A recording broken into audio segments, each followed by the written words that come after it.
Greetings, my darling denizens of the internet. It is I, your mistress, Luna Hellfire, and I'm here with a dark story from the deepest reaches of the internet. Tonight, I will be reading for you a story from Reddit called The Disturbed Spirit of the Dead Girl, which the author, who seems to be Saitoshiba, claims to be true. I never was a person who had normal dreams.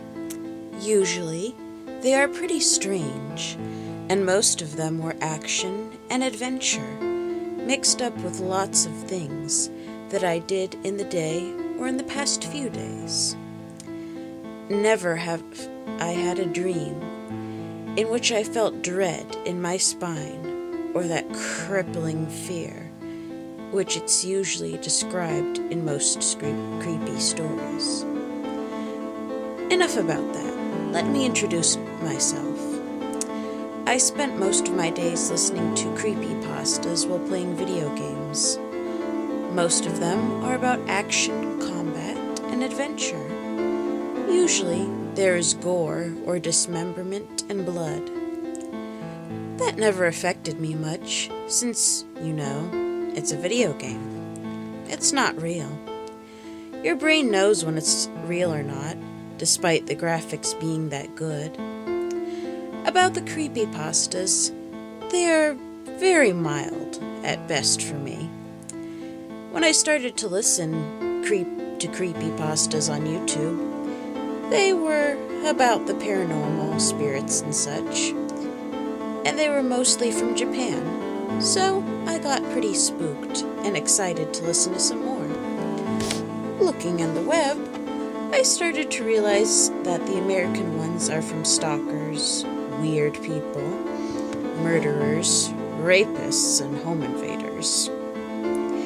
That might be scary for whom they are happening, but since I am a black belt in judo, I tend not to fear others, despite the fact that I know I cannot win everybody.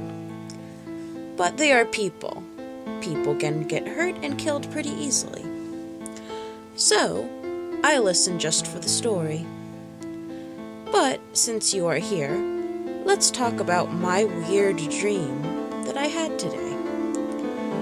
Before you can understand a little about the dream, I didn't have much opportunities having sex with the opposite gender, so it's a bit rare but not uncommon of me to dream about having sex with a girl. Oh my. Today was no different.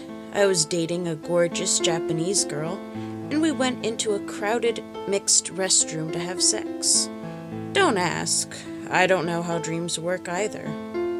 After some time there, I asked her if we could go to a more private place. She said she had one in her house, and so we went there together. The creepy factor started there. The house was really old and dilapidated, as if nobody lived there or didn't care about the place for a long time.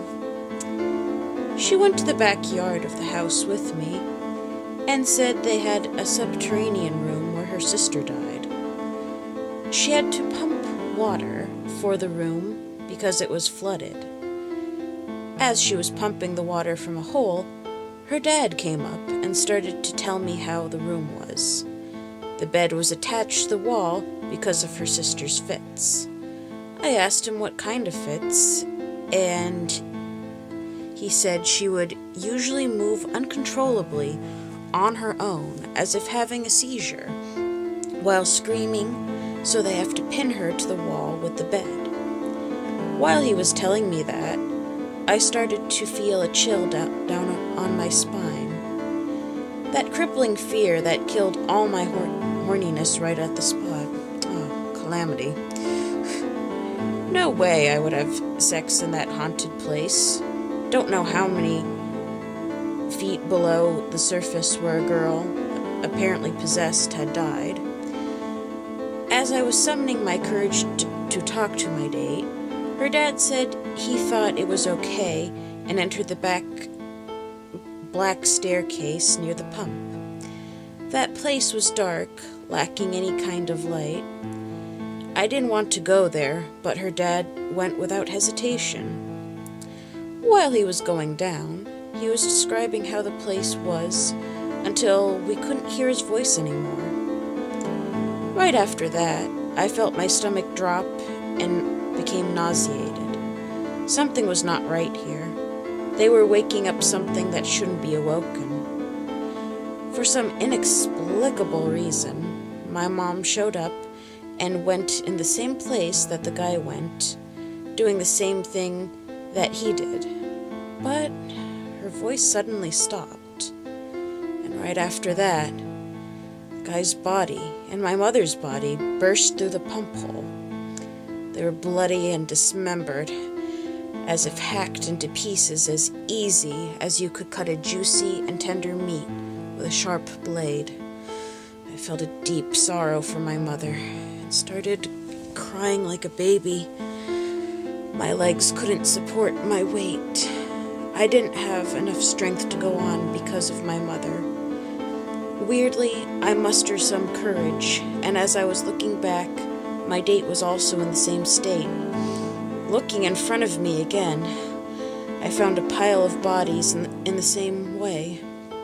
I felt an unnerving panic with dread. I had to get out of this place, or I would be the next. Who knows who were in this invisible threat? Maybe her sister's spirit, who had made a pile of bodies as easily as you could make a pile of meat.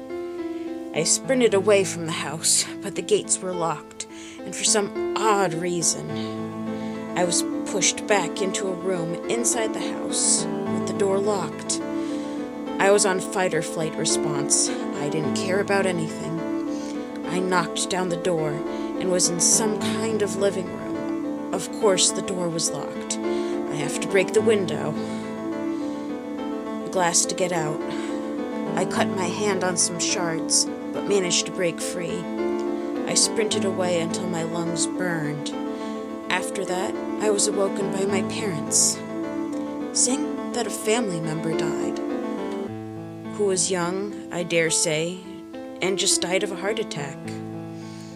Never in my life had I had this kind of horror dream. A chill went down on my spine as I was recounting what happened to them. Who knows what would have happened to me if I stayed in that creepy place. Guess I just had my paranormal story that I always wanted. Well, aside from having to work around some broken English and whatnot, I'd say that that's quite a terrifying story. So, my dear denizens of the internet, I hope that you have sweet dreams and pleasant nightmares, and that the fate that befell this boy and his family in the stream does not befall any of you.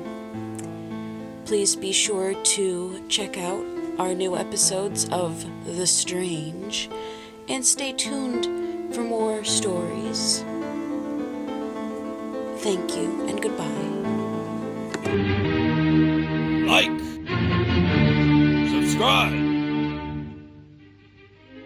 Thank you.